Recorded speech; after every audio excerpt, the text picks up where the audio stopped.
Bismillahirrahmanirrahim. Ya, lalu selanjutnya hari ini ada yang absen? Ya?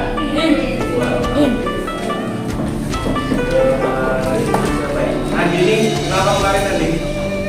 Sakit ya? Sekarang sudah sembuh. Baik, anak-anak semuanya, hari ini kita akan melanjutkan kembali pembelajaran IPS ya. Pada pertemuan sebelumnya, kita sudah membahas tentang apa? Sumber daya.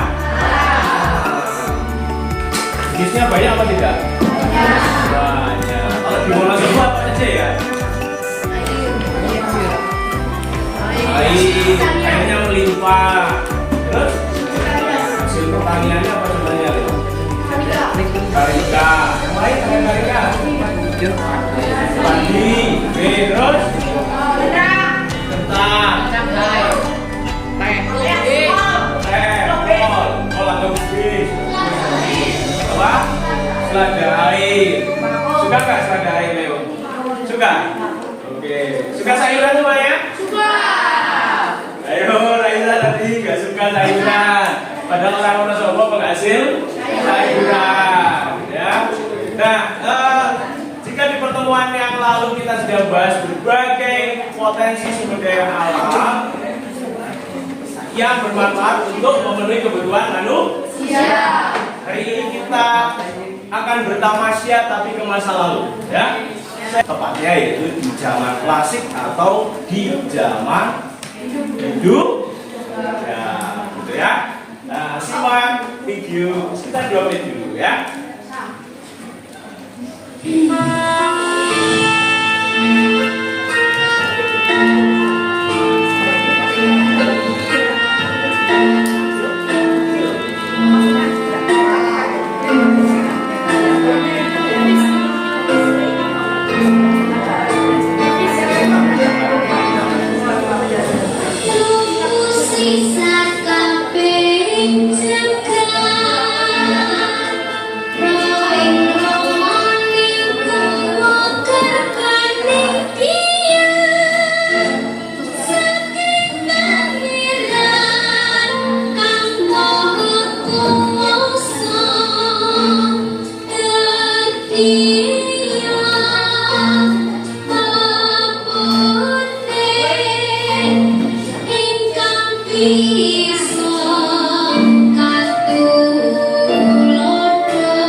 Sekitar 2 menit.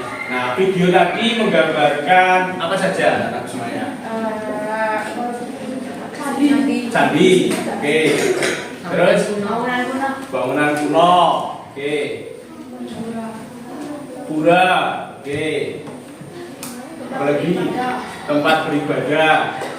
Apa tadi? Selain pura ada lagi? Ya, tadi sebagian besar adalah bangunan-bangunan candi ya. Bangunan candi yang merupakan salah satu kekayaan budaya di Indonesia. Dan Indonesia peninggalan dari agama apa ya? Hindu, Buddha, atau Hindu-Buddha. Nah, sekarang saya tanya nih, yang di dekat kita ada nggak sih candi yang di dekat kita? Ada. Candi apa? Arjuna. Candi Nah, candi di Dieng. Peninggalan dari apa? Itu. Ya apa aja, nggak apa-apa, salahnya nggak apa-apa. Jadi nggak agama apa? Bahaya. Ya, ada yang lain? Udah. Jadi cluenya ya, ciri-cirinya sederhana sebenarnya. Kalau candi Ibu biasanya bentuknya itu ramping. Tapi kalau candi Buddha ini tambun. Tambun itu apa sih? Besar, gitu ya, besar. Misalnya seperti candi Borobudur. Dan biasanya atapnya, gitu ya, atapnya kalau candi Hindu itu runcing, betul ya. Tapi kalau candi Buddha atapnya ya, agak landai ya, lebih landai karena berbentuk stupa. Namanya ada yang nggak terawat nggak? Ada ternyata ya, ada yang tidak terawat. Karena itu perlu kita jaga bersama. Nah, kalau ada peninggalan Hindu, sekalipun kalau di masyarakat kalian banyak yang menganut agama apa? Islam. Sekarang pertanyaannya, berarti dulu pernah ada agama Hindu apa tidak ya? Nah, sampai sekarang masih apa tidak? Masih ya? Oke. Jika ada agama Hindu, ada agama Islam, agama lain di Indonesia. Kristen, Katolik. Maka sikap kalian harus bagaimana? Apa sih toleransi itu? Saling menghargai. Oke, saling menghargai. Nanti kita lihat ya, nanti saya disebut. Tapi biar saya cek dulu semangatnya kalian ya. Mana semangatmu? Ini semangatku. Mana? Ini. Mana? Ini. Mana? Ini. Mana? Ini. Beri semangat.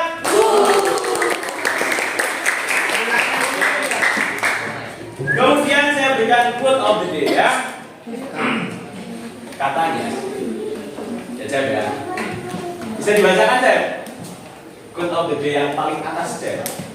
Hasil tertinggi dari pendidikan adalah toleransi, karena semakin orang itu paham perbedaan, dia akan paham makna perbedaan. Iya, super nggak? Super. Iya, kita akan jadi.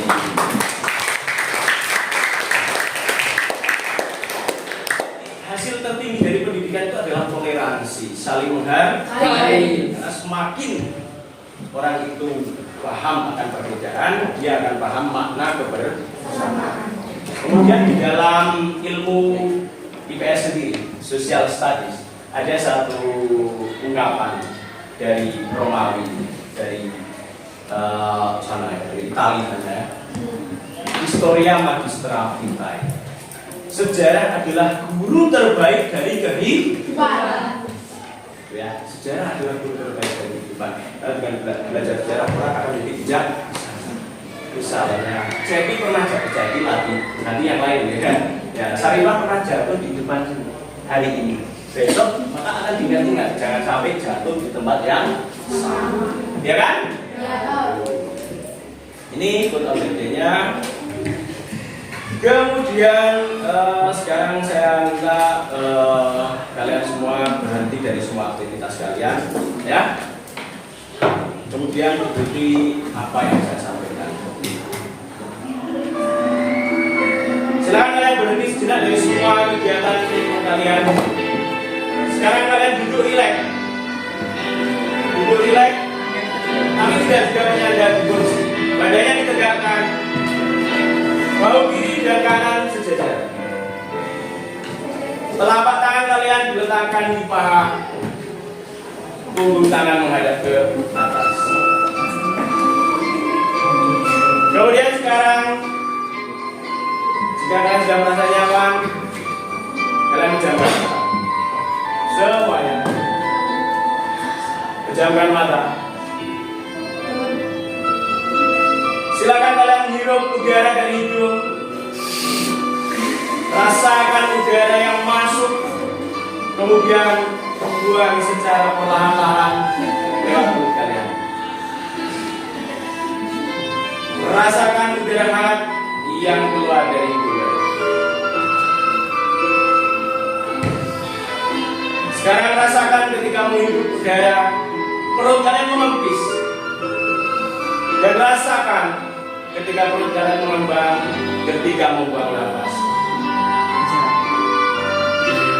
Terus lakukan itu berulang.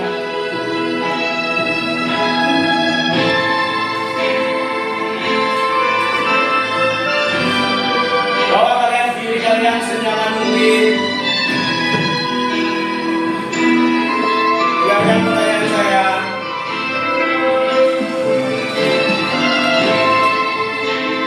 Siapa yang hari ini sedang merasa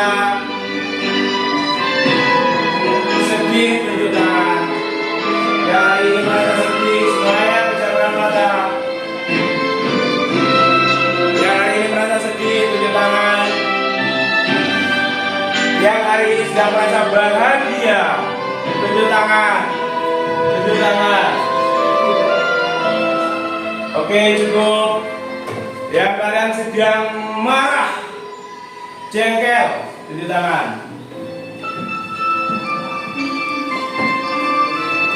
Yang kalian sedang merasa terbuli, tunjuk tangan.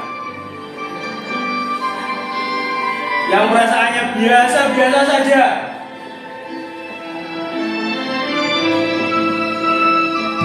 ambil nafas lebih dalam lagi. Bahwa kalian diri kalian menjadi lebih rileks. Saya akan kembali tujuan kalian ketika kalian tadi berangkat ke sekolah. Bahwa kalian tadi sudah berpamitan kepada orang tua kalian. Kalian akan belajar dengan sungguh-sungguh. Kalian akan belajar dengan baik. Tidak hanya sekedar bertemu dengan teman-temannya, tidak hanya jajan di kantin, tidak hanya berlari-lari, tapi kalian ingin tumbuh berkembang menjadi anak-anak yang hebat, anak-anak yang soleh dan soleha. Ambil nafas lebih dalam, keluarkan, buka mata kalian. Tepuk tangan. Merasa lebih nyaman kan? Merasa lebih nyaman? Nah, hari ini kita akan bersama-sama belajar materi tentang teori masuknya Hindu Buddha di Indonesia. Tahukah kalian dari mana sih agama Hindu dan Buddha itu? Dari Cina. Gujarat itu mana? India. Sama ya, dari India. Biasanya kamu nggak pakai istilah India deh. Apa istilahnya? Pendapat. Sepakat. Ada yang lain pendapatnya? Agama Hindu Buddha yakin dari India. India yakin enggak? Dari India. Taunya dari mana kalau dari India? Dari filmnya gitu. Dari film Hollywood. Film Mahabharata, bagus sekali ya. Ya, agama Hindu Buddha itu berasal dari mana kita lihat? Dari sini. Tadi ngintip sih Saripah, katanya dari India. Nah, terus kalau dari India kok bisa sampai ke Indonesia? Impor.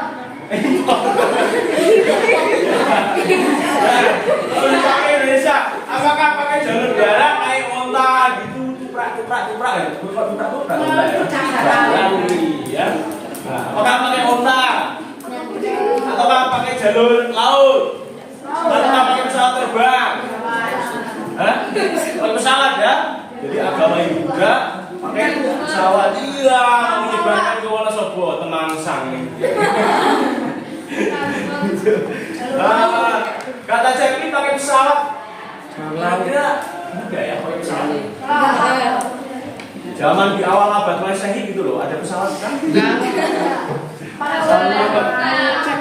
ada pesawat tapi pesawat kertas. Iya, berarti kira-kira jalur apa? Laut.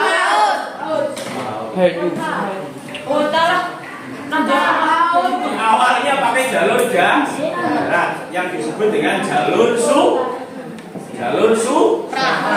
sutra, kain sutra. Kenapa disebut jalur sutra? Karena yang diperdagangkan utamanya adalah kain sutra. Ini kakak saya. India. Nah, oke, anak-anak semuanya, tujuan pembelajaran hari ini yaitu satu, kalian bisa menjelaskan teori masuknya agama dan kebudayaan Hindu-Buddha di Indonesia. Nanti ada beberapa teori. Kemudian saya berharap dari materi ini kalian dapat menunjukkan sikap beriman bertakwa kepada Tuhan Yang Maha Esa, juga menunjukkan sikap berkebinekaan global. Manfaatnya apa sih dari materi pembelajaran hari ini? Kita harapkan melalui materi ini kita dapat mengetahui proses masuk dan berkembangnya agama Hindu-Buddha di Indonesia, sehingga memperkuat sikap kebinekaan dan toleransi sebagai bangsa Indonesia yang majemuk. Kalian aja majemuk ya kan? Ya bentuk ya kalian sudah majemuk ya kan? Asalnya kalian juga sudah majemuk. Apalagi kita punya 6 agama yang diakui oleh pemerintah. Sampai di sini paham ya? Oke, sekarang siapa yang mau membacakan ini kesepakatan belajar kita? Silakan nih, tapi temannya saling memegang pundaknya, saling memegang pundak, nepuk pundak temannya ya. Oke, sambil dibacakan nih. Kesepakatan belajar, kawanku. Ini kita belajar di PS ya. Ingat kesepakatan belajar kita. Belajar yang rajin ya. Disiplin dan saling menghargai ya. Harus semangat dan aktif ya. Dan jangan lupa harus bahagia. Oke, kamu.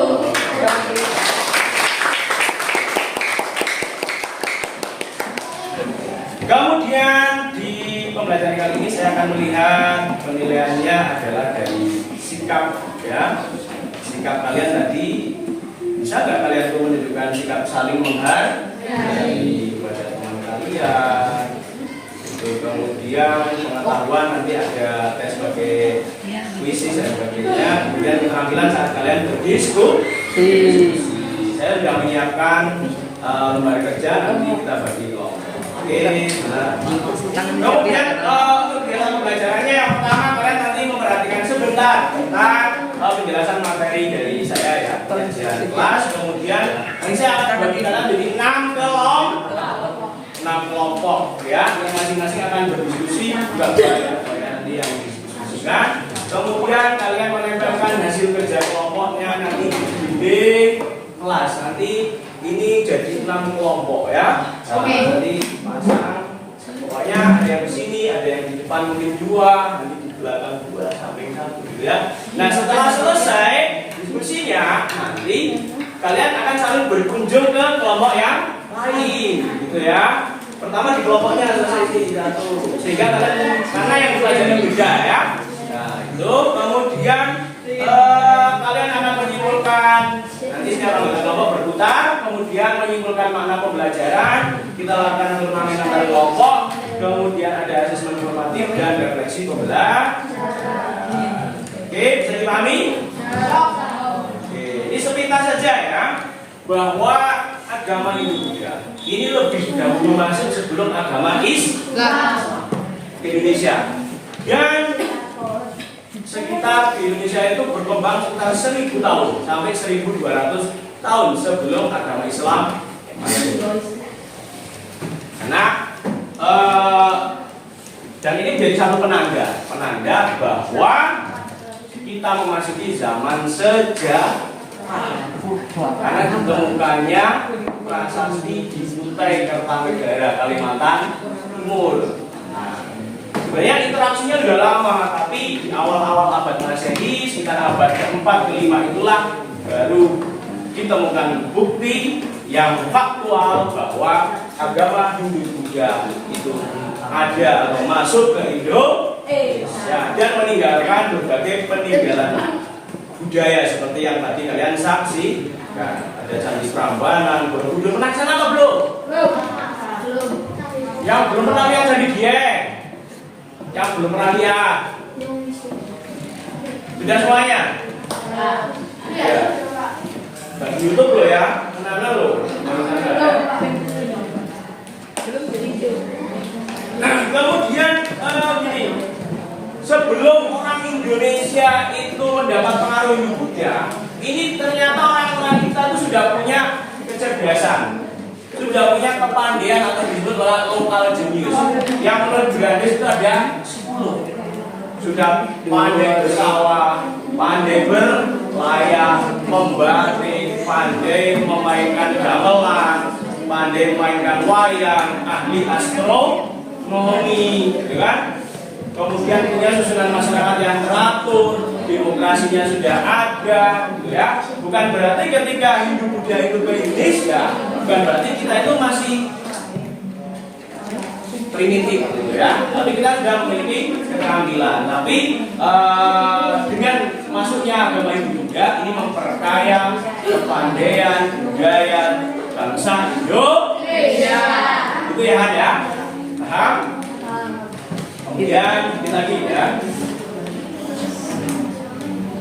Kemudian secara umum teori tentang masuknya Hindu Buddha ini sebenarnya yang utama ada 4 ya, ada 4. Tapi keseluruhan ada 5. Ada teori Brahmana ini para pendeta Buddha, Hindu Buddha ya. Kemudian teori ksatria, oleh prajurit dan sebagainya. Waisa itu pedagang, Sudra itu para budak, gitu ya. Nah nanti kalian masing-masing akan mempelajari itu ya. Ada 5 kelompok plus 1 kelompok yang membahas tentang bagaimana kecerdasan yang dimiliki oleh bangsa Indonesia sebelum masuknya Hindu Buddha. Bisa dipahami ya? Kelompoknya saya bagi dengan berhitung aja ya. Setuju? Setuju. Dari belakang atau dari depan? Oke, dari depan mulai dari siapa? Opi? Ya. Oke, semuanya siap? Ya. Berhitung sampai 6 ya? Ya. Nanti terus berkelompok. Berhitung. Mulai. 1, 2, 3, 4, 2.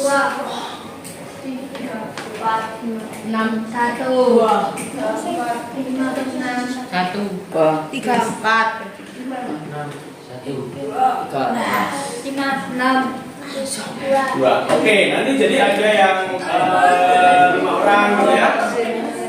Ada yang kurang dari itu. Silakan sekarang berkelompok ya. Kelompok 1. Kelompok 2. Kalian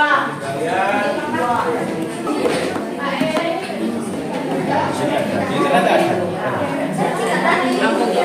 Ya, sini aja. Nah, ini kan dipasang tempel gitu ya. Ini kan ini nanti kamu baca, kamu lihat yang ada, nanti kamu bisa browsing atau dari sumber yang lain. Saya sudah menyiapkan ada 6 sumber ya, tapi kalau kalian ingin mencari yang lain ya.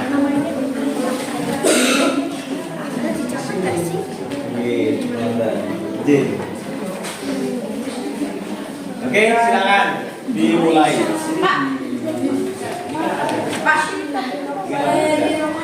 Kalau sudah selesai dan lagi. Oke. Ada kelamaan. Ya, kalian tidak memanfaatkan biasanya, kan? Dan kalian, nanti yang ada hanya kelemahan kemudiannya dari di paham? Oke.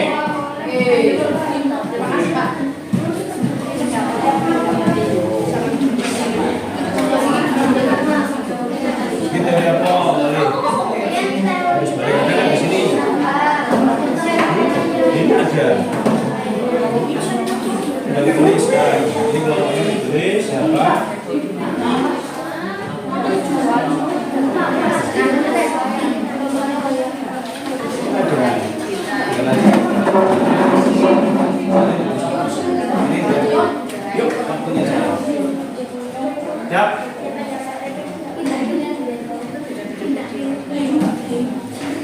Saya duluan ya.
Oke.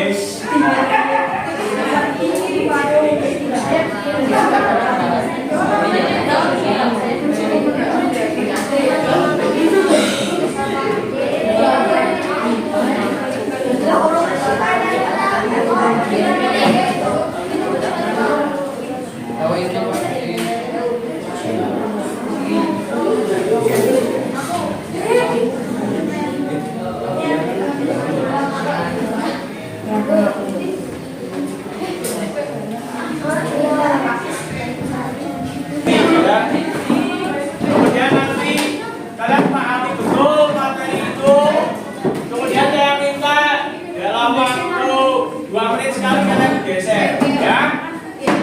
Oke. Ini kelompok 1 nanti geser ke sana. Terus ada bergeser yang ini ke sini, gitu ya. Oke. Pertama, halo. Pertama kalian pahami dulu hasil diskusi di kelompok kalian, ini ya.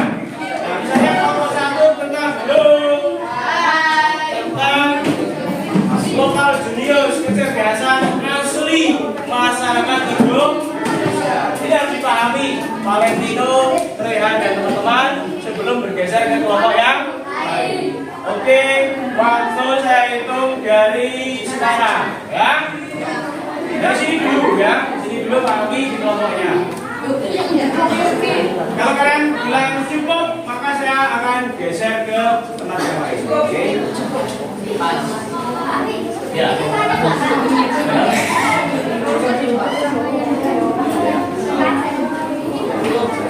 Saya bisa baca. Hah? Cukup ya? Oke. Sekarang saya minta pendapat kesimpulan dari kelompok 1. Silakan dari kelompok 1 apa yang sudah kalian pelajari hari ini. 10 lokal jenius atau apa itu?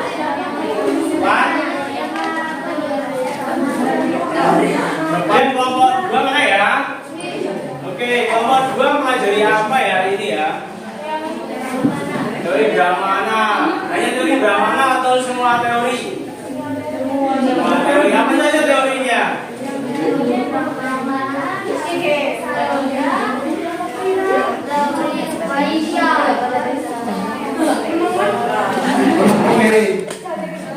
Teori apa saja? Yang kalian lagi keliling itu loh. Kalian keliling, ya kan? Itu bagian dari kesatria juga.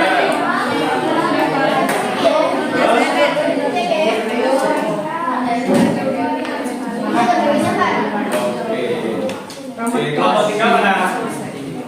Iya, saya tanya. Nggak belajar apa aja kelompok 3? Banyak, banyak. Oh, Satria, Maisa. Berarti ada berapa teori tentang waktunya Ibu Buddha?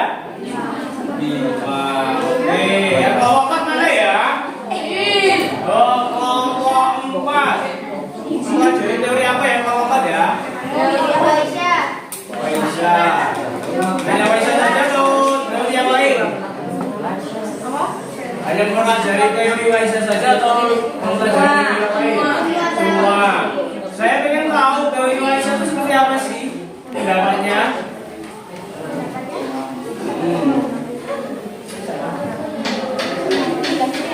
Para pendatang India yang datang ke Indonesia dengan agama Muslim. Oke, berarti agama Ibu Buddha dibawa oleh siapa ya? India. Pedagang. Maisa itu pedagang yang kedua. Coba, gimana Lin? Pendapat ini menjelaskan peran aktif dari orang-orang Indonesia yang mengembangkan kebudayaan Hindu-Buddha di Indonesia. Oke, kata kuncinya tadi siapa yang membawa agama Hindu Buddha? Oleh orang-orang Indonesia yang belajar ke India ketika pulang. Cara kalau beberapa gawe. Kalau begitu kita simpulkan dulu. Ada berapa teori masuknya Hindu Buddha ke Indonesia? 5. Pertama teori apa? Ya. Yang kedua teori? Bisa? Oleh para prajurit. Yang ketiga teori apa? Bisa. Yang keempat teori? Harus balik. Yang kelima teori? Tapi di samping itu masyarakat Indonesia sudah punya kemampuan apa? Salah satunya tadi, oke. Yang lain? Kan? Wayang. Sampai hari ini masih ada ya? Oke. Sekarang kalian siap kan? Ada pertanyaan dari sini? Wah, tidak. Alhamdulillah ya kan? Kemudian kalau nggak ada pertanyaan, saya yang membuat pertanyaan. Oke? Silakan satu kelompok siapkan satu HP untuk bergabung. Kuisis, ini perhatian.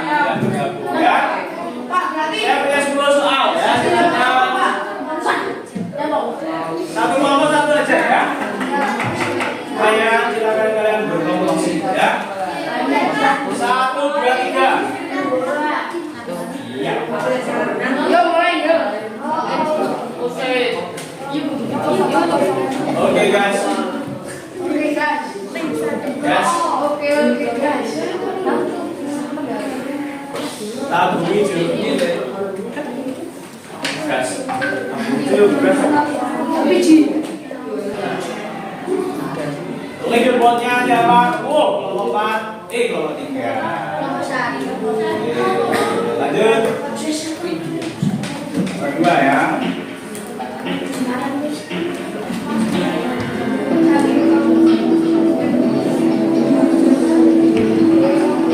Tadi sudah saya berikan gurunya ya.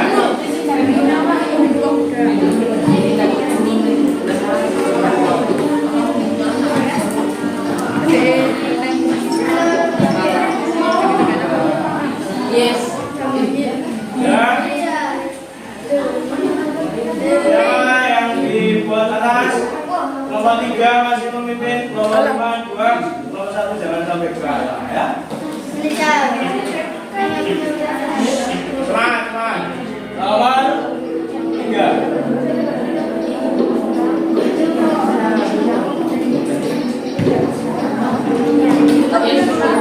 Ya, gimana dulu?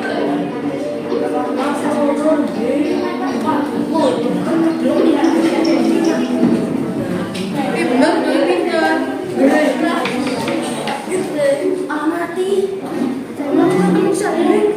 Oke, nomor 3 masih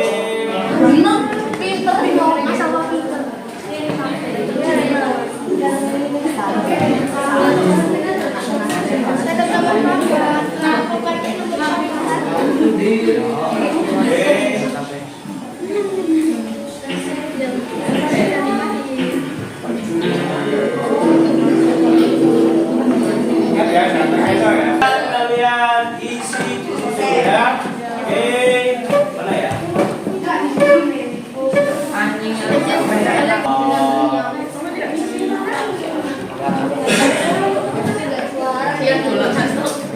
Itu ya. Ini sebagai gambaran apa yang sudah kalian laksanakan hari ini. Kalian hari ini kalian mulai dari sesuatu yang bermanfaat atau tidak? Ya.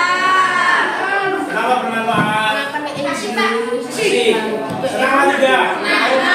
Rehat atau tidak? Tidak. Oke. Kemudian kan tadi saya sudah bagi LKPD ya. Lembar kerja itu tolong nanti di rumah ya. Itu kan di situ ada yang barcode-barcode-nya itu. Nanti kalian pilih sesuai dengan kesukaan kalian, mau lihat pakai video atau lihat artikel ya. Kalian tinggal scan dan oke. Kemudian untuk pertemuan berikutnya ya Pak. Ya. Senin kita akan pelajari materi tentang kerajaan Hindu. Oke deh. Oke. Kemudian dari sini ya. Kalau sudah silakan kalian memimpin doa syukur dengan baca hamdalah semuanya. Duduk.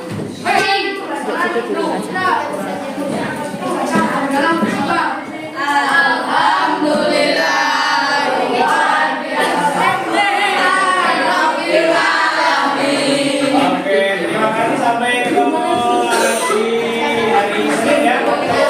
Untuk kita semuanya, assalamualaikum warahmatullahi wabarakatuh.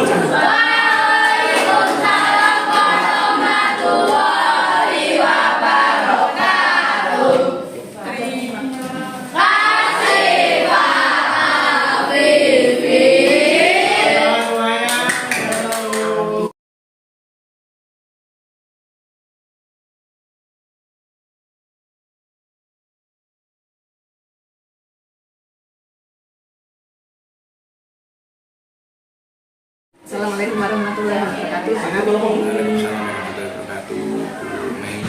Luar biasa sekali tadi pembelajarannya saat open class menjadi model di situ untuk teman-teman di sekolah kita. Nah ini saya minta bagaimana Pak Kavipi merefleksikan hasil PTN-nya tadi. Oke, terima kasih Bu atas waktunya dan supportnya dan juga apresiasinya. Jadi tadi saya mengajar di kelas 7A untuk materi tentang teori masuknya Hindu Buddha.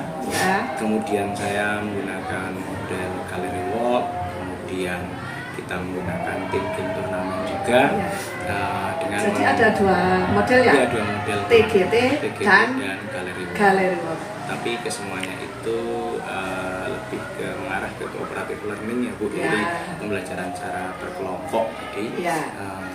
saya lakukan di kelas 7A. Kemudian untuk sampai pembelajaran seperti itu tentu saya membuat beberapa persiapan Bu. Mulai dari saya menentukan strategi atau model yang saya pilih, kemudian saya mulai menyusun modulnya, kemudian menyusun medianya Bu. Ya. Jadi media saya menggunakan Canva Bu, Ya. menggunakan Canva. Kemudian untuk kontennya sendiri saya mengambil dari beberapa, baik dari buku, kemudian dari internet, ini yang dalam bentuk artikel maupun dari YouTube Bu, dari YouTube. Kemudian anak saya berikan beberapa alternatif Bu, ada 6 kurang lebih, sehingga mengakomodir gaya belajar anak baik yang audio, visual maupun kinestetik, dan Ya. itu bisa diperdalam ketika mereka di rumah. Oh, ya. Kemudian saya juga menggunakan LKPD yang saya buat juga dengan menggunakan Canva Bu. Oh, ya. Sebenarnya ketika mungkin tidak open class maka akan saya buat ke live worksheet. Artinya itu LKPD itu online. Tapi kemudian tadi saya untuk keperluan asesmen formatifnya, Ya. turnamennya saya menggunakan Quizzes. Ya, oh, ya. Itu dan alhamdulillah anak-anak tadi semangat, yang biasa ngantuk juga tidak ngantuk. Ya, sudah jawab anaknya ya. Dan dalam pembelajaran tersebut saya juga menerapkan diferensiasi konten, tentu karena tadi kontennya macam-macam, kemudian diferensiasi proses. Ya. Dan kalau produk tadi memang tidak menjadi penekanan saya Ya. untuk materi tadi. Ya. Nah, tentu. Kemudian terakhir untuk sosial emosionalnya saya terakhir menggunakan polling WhatsApp, sehingga anak tinggal keret aja apakah mereka senang, Ya. sedih atau biasa saja ketika mengikuti pelajaran saya. Dan alhamdulillah ya sekitar 90% lebih itu anak-anak merasa senang dengan pembelajaran PSI ini. Ya, terima kasih, luar biasa sekali. Tadi lengkap sekali ya, mulai dari awal sampai akhir. Saya dan teman-teman mengamati itu semuanya ada, tercantum semuanya, baik itu KSE-nya, baik itu modelnya, metodenya, kemudian ada ice breaking dan kuisnya, formatifnya lengkap juga, diferensiasinya juga muncul semuanya. Nah, itulah yang diharapkan oleh anak-anak kita, pembelajaran yang menarik dan menyenangkan. Bukan berarti wis pokoknya anak senang, enggak, tapi bagaimana guru menciptakan pembelajaran yang membuat anak senang untuk belajar. Seperti itu ya Pak Ngati. Terima kasih. Terima kasih sekali. Assalamualaikum warahmatullahi wabarakatuh. Waalaikumsalam warahmatullahi wabarakatuh.